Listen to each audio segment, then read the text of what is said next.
अस्सलाम वालेकुम जी। सबसे पहले मैं आप लोगों का बहुत ज़्यादा शुक्रिया अदा करना चाहती हूँ जिस तरह कमेंट्स में आप मेरी हौसला अफजाई करते हैं और मेरी रेसिपीज़ को पसंद करते हैं। आज मैं बनाने लगी हूँ चपली कबाब बहुत इजी तरीके के साथ, और इस दुआ के साथ हम इसको बनाना शुरू करते हैं कि जहाँ रहें हंसते रहें और हंसाते रहें। यहाँ पे मैंने 2 छोटे साइज़ के प्याज ले लिए, इनको मैं चॉपर में डाल के चॉप कर लूँगी। अच्छी तरह बिल्कुल इनको बारीक कर लेना है ताकि इसका पानी अच्छी तरह मैं निचोड़ सकूँ। इसको मैं चॉप करती हूँ तो फिर मैं आपको दिखाती हूँ। और यहाँ पे देखें जी, प्याज को मैंने बिल्कुल बारीक चॉप कर दिया है। अब इसको अच्छी तरह निचोड़ लेना ताकि इसमें ज़रा भी पानी जो है वो हमारे चपली कबाब के अंदर ना आ जाए। इसको मैं अच्छी तरह निचोड़ लूँगी और इसी चॉपर के अंदर 2 मैं रेड वाली मिर्चें डाल दूँगी। इससे कलर और फ्लेवर दोनों ही बहुत मज़े के आते हैं। और 2 यहाँ पे मैं डाल दूँगी ग्रीन वाली मिर्चें।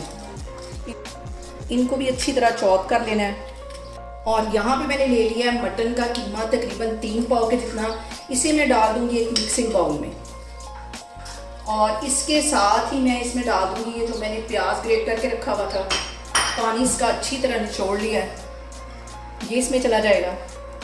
और इसके साथ ही मैं डाल दूँगी आधा टीस्पून के करीब अदरक का पेस्ट, और आधा ही टीस्पून इसके अंदर मैं डाल दूँगी लहसुन का पेस्ट, और तकरीबन 3 से 4 टेबल स्पून के करीब ये सब्ज़ धनिया, ये इसमें चला जाएगा।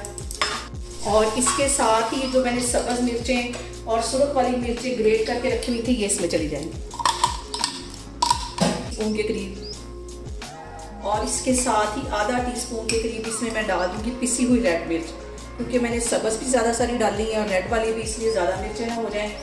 और आधा ही टीस्पून इसमें मैं डाल दूँगी गरम मसाला, और सूखा धनिया इसमें ज़्यादा जाएगा, वो मैं डाल दूँगी 1.5 टीस्पून के करीब। कूटा हुआ सूखा धनिया डालना है, पिसा हुआ नहीं डालना, ये इसमें चला जाएगा। और इसके साथ ही आधा टीस्पून के करीब इसमें मैं डाल दूँगी तिक्का मसाला पाउडर। ये सारी चीज़ें डालने के बाद इसको अच्छी तरह मिक्स कर लेना है। और ये सारी चीज़ें मैंने अच्छी तरह मिक्स कर ली हैं। अब इसके अंदर मैं डाल दूँगी आधा अंडा, क्योंकि अगर मैं पूरा डालूँगी तो ये जो मैंने बैटर बना के रखा हुआ है ये लिक्विड हो जाएगा। आधा अंडा डाल दूंगी।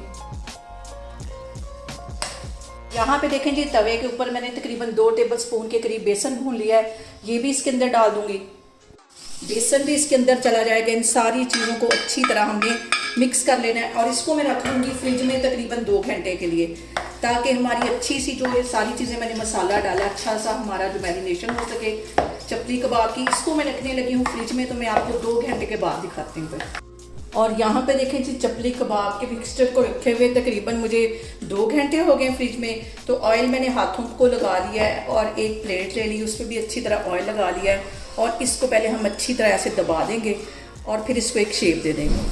आप जो चाहें इसको शेप दे सकते हैं। मैं आज थोड़ी सी इस तरह लंबाई में शेप इसकी दे रही हूँ, गोल भी दे सकते हैं, इस तरह लंबाई में भी दे सकते हैं। ये सारे मैं इस तरह बना के रखती जा रही हूँ, तो फिर मैं आपको दिखाती हूँ। और एक पैन के अंदर मैंने ऑयल डाल दिया, हल्की आग पे इसको फ्राई करूँगी। ये सारे इस तरह बना के मैं रखती जा रही हूँ। आग यहाँ पे तेज़ नहीं करनी, क्योंकि ये कीमा जो है हमारा कच्चा है। और यहाँ पे देखें जी, चपली कबाब मैंने फ्राई होने के लिए रख दिए हैं, और इसको हल्की आग पे हम फ्राई करेंगे। एक साइड को तकरीबन 3 से 4 मिनट अच्छी तरह मैं फ्राई करूँगी, फिर इसकी साइड चेंज करती हूँ, तो फिर मैं आपको दिखाती हूँ। और अब यहाँ पे बहुत एहतियात के साथ इसकी जो एक साइड है वो मैं बदल दूँगी, इस तरह चेंज कर देनी है। इस साइड को भी तकरीबन 3-4 मिनट के लिए अच्छी तरह फ्राई होने देना है। तेज़ आग पे इसको फ्राई बिल्कुल नहीं करना, सारे मैं इस तरह फ्राई करती जा रही हूँ। और यहाँ पे देखें कि दूसरी साइड को भी तकरीबन मैंने 4-5 मिनट के लिए हल्की आग पे अच्छी तरह फ्राई कर लिया है। इनको मैं बाहर निकालती जा रही हूँ, बाकी के भी मैं सारे इसी तरह फ्राई कर लूँगी, तो फिर मैं आपको डिश आउट करके दिखाती हूँ। और यहाँ पे देखें जी, मटन के मज़ेदार से चपली कबाब बन के तैयार हो गए।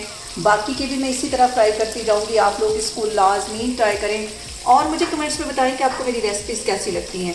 और मेरी वीडियोस को ज़्यादा से ज़्यादा शेयर करें, और मुझे सब्सक्राइब करें। और अपना बहुत सारा ख्याल रखें। इंशाल्लाह ताला मैं एक और वीडियो में आपके सामने आऊँगी। अल्लाह हाफिज़।